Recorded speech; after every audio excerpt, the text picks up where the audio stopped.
Football এবং cricket ছাড়া অন্য সব ফেডারেশনে আগেই এডহক কমিটি গঠন করেছে জাতীয় ক্রীড়া পরিষদ। অপেক্ষা ছিল কেবল শুটিং ফেডারেশনের। অবশেষে বুধবার সকালে শুটিং ফেডারেশনের জন্য ১৯ সদস্যের কমিটি প্রকাশ করেছে জাতীয় ক্রীড়া পরিষদ।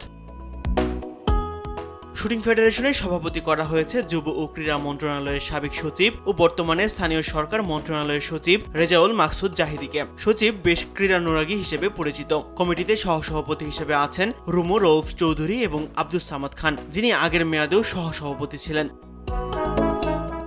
এদিকে জাতীয় ক্রীড়া পরিষদ ঘোষিত এডহক কমিটির মধ্যে জোড়ার পর শুটিংয়ে মনোনীত হয়েছেন নারী সাধারণ সম্পাদক। এই পদে দায়িত্ব পেয়েছেন নারী ক্রীড়া সংগঠক বেগম আলেয়া ফেরদৌস। এর আগে তিনি ভিকারুন্নেসা স্কুল অ্যান্ড কলেজের ক্রীড়া শিক্ষকের দায়িত্বে ছিলেন। এছাড়া বিভিন্ন সময়ে তিনি বিভিন্ন ক্রীড়া সংগঠনে দায়িত্ব পালন করেছেন।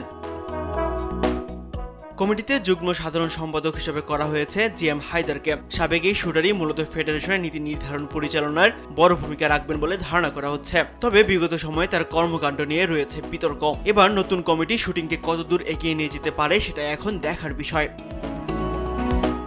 তাসবিহ শরণ, স্পোর্টস ডেস্ক, দেশ টিভি।